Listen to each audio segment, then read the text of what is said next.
Good morning, my dear students. Last week in my class, we studied about the poem Where the Mind is Without Fear by Mr. Rabindranath Tagore. I had explained you the summary of the poem with certain exercises. Hope you have completed that exercise.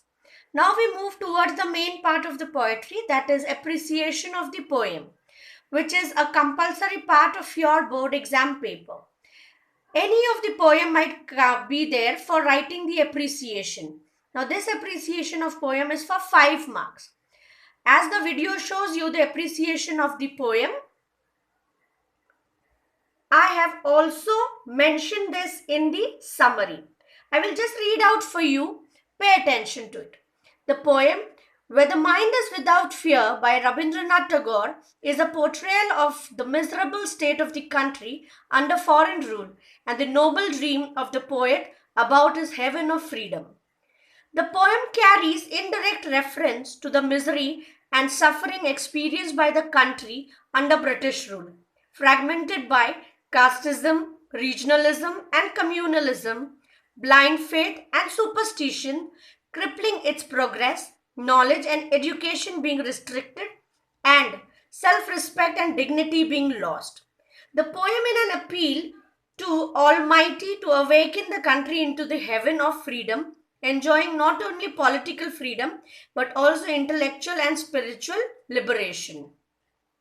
The poem is partially a sonnet form. Sonnet form, my dear students, hope you remember I had told you all to find out the meanings. It is a masterpiece in its simple diction and imagery. The poem does not follow any specific rhyming scheme. It is a prose poem written in free verse. The poet has made proper uses of figures of speech. Now, my dear students, let us move to the figures of speech which are specifically mentioned in this poem. These are specially, first we move on to metaphor. Previously, your English teachers or whatever you all have done through your classes like 8th, 9th, I think your figures of speech has been explained. But let's do it again. First is metaphor. Now, there are two basic examples of metaphor in the poem. Clear stream of a reason, dreary desert sand of dead habits. Now, these two are basic examples of metaphor. What is metaphor? A metaphor is a figure of speech that describes an object in a way that isn't literally true, but helps explain an idea or make a comparison. It may provide clarity or identify hidden similarities between two ideas. Now, my dear students, this metaphor basically tells you that first example is love is a battlefield. Love is an expression and battlefield is a real fact. Now, love is compared to battlefield, which is actually not a battlefield, but it is compared to a certain object or a certain word which makes you feel that it is true. Next is it is raining cats and dogs. See, it rains, but it rains cats and dogs? No. This basically means it is raining heavily. So for the term heavily, that is compared to cats and dogs. Next is his cottony candy words did not appeal to her taste. Means the cottony candy words are compared to the appeal of a particular person's taste. Cottony candy means what? Soft spoken or buttery words which has not actually made anyone happy. I was lost in a sea of nameless faces. Now see, lost in a sea. You actually do not get lost in a sea. And what is nameless faces means? This sentence basically tells you that I was lost in a whole huge crowd where nameless faces means I did not know those people. And lost in a sea means a huge crowd of the people. She cut him down with her words. You cannot cut any person with the help of words. You usually can cut a person with the help of a knife, axe or saw. But that cutting down is compared with the words. That means when I talk something rude to you, that hurts you. That is the meaning of the sentence. So my dear friends, this metaphor basically means that a particular object is basically compared to a certain words which actually makes you feel real. Now your clear stream of a reason. Clear stream is basically compared to a particular reason in the poem. Now dreary desert sand of dead habits. Now this dead sand or dreary sand, desert sand is basically, sorry my dear students, let us repeat that. Dreary desert sand is compared to dead habits. See, habits are never dead. Dead habits means what? The habits which are unwanted. So the desert sand is compared with the dead habit. So these are the few examples. Next, which is very prominently shown into your poem, is personification. Personification means basically a dead thing or an animal or an idea is basically given a human feeling or a human activated word. Now in the poem there are basically three personified statements, that is knowledge is free. Knowledge is free means knowledge is an abstract noun which is free. Free means it is not like a particular object which is bought. It is free. So it is given a human attribute, that is free. Tireless striving stretches its arms. Arms is a human entity and tireless striving stretches. Tireless striving means what? Tiredness. Your efforts are being basically compared with arms, or it is given a quality of human being. Again, dreary desert sand of dead habits. Now habits is usually related with an animal or with a human being, but a sand, desert sand is compared with the habits. Let us see its definition. Personification is a figure of speech in which a thing, an idea or an animal is given a human attribute.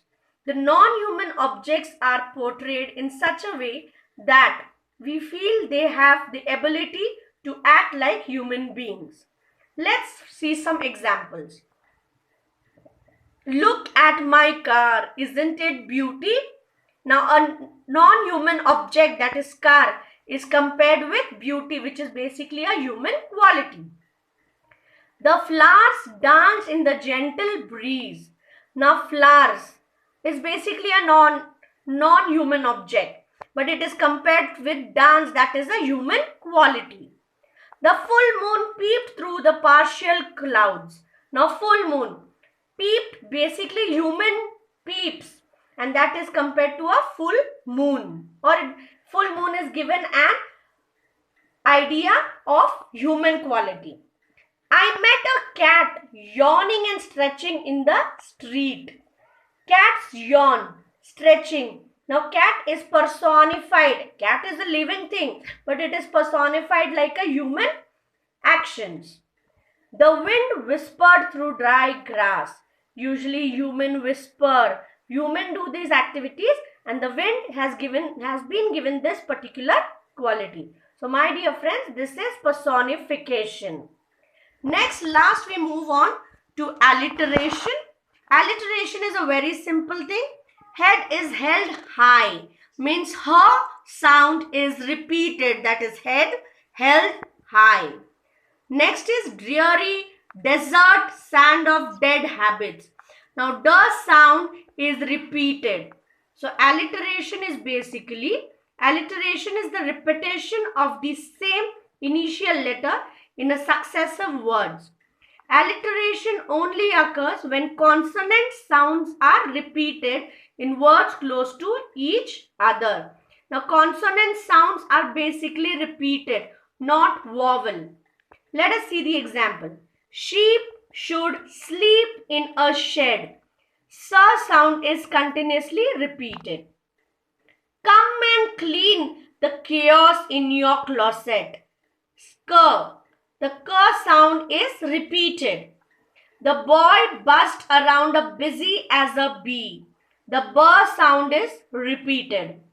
Little Larry likes licking the sticky lollipop. Here the l sound is repeated. Paula planted the pretty pink poppies in the pot. That is P sound is repeated. Now my dear students, I think so I have taken enough efforts to make notes for you. All these notes I have clicked the photograph and I will be sending it on the group. So it should be exactly copied in your notebook. Next, my dear student, after appreciation and your figures of speech, I have also done English workshop. That is in your textbook, that is page number 4 and page number 5. All that work also has been completed for you. The first question says, in your notebook, write down lines from the poem as a proof for the following. The content written with the black pen is the question and the content written with the blue pen is the answer. So kindly copy it exactly the way you want. Please do not ask me the question regarding the color of the ink. You can use the pencil and pen. I have just modified it for you all so that you understand. Same way here also, my dear students. Next, I have gone to question number 5A. Complete the following sentences using your own interpretation. Here, the blank written with the red and underlined with the green. So, please complete it the way it is given. Same thing I have done for 5B, that is fill in the blanks. Again, you have these. Please complete it. Next, we have read the poem carefully and complete the table. I have completed the table for you. The things written in blue is the answer. Those who all have the textbooks will be easily able to identify. But if you do not have the textbook, please do not panic. Do it the way it is done for you all. The next is another question which says, question 2, read the columns carefully and match the expressions with their meanings. Now you do not have to match. I have already matched for you in the form of the answer and I have mentioned the answer below. 1C means C option I have already written for you. So all these 9 I have matched for you all. You are supposed to directly write it in your notebook. If you have the textbook, you can see how I have directly given you the answers. So my dear students, here we end this basically poem. That is where the mind is without fear. There is a portion where you are supposed to write the question and answers. Question and answers, I keep it on hold so that I know how much you all have understood. And then we proceed with the question and answers when we come back to school. In my next week's session, we will start with the next lesson, the thief's story. So those who have the textbooks can read it. Otherwise, till then, please complete the assignment till the alliteration. Hereby, I will be sending all the photographs in a sequence so that you complete the assignments. So take care, my dear students. Hope you all are going through all the videos which the teachers are sending and you all are completing your assignments. So my dear students, behave like good children. Utilize the time which is being given you as a God's gift. Next is that complete all the work in some or the other notebook so that it is shown to your teacher when you come back after this lockdown. So my students, stay home, stay safe, take care of yourself. So meet you all in the next week's English lesson.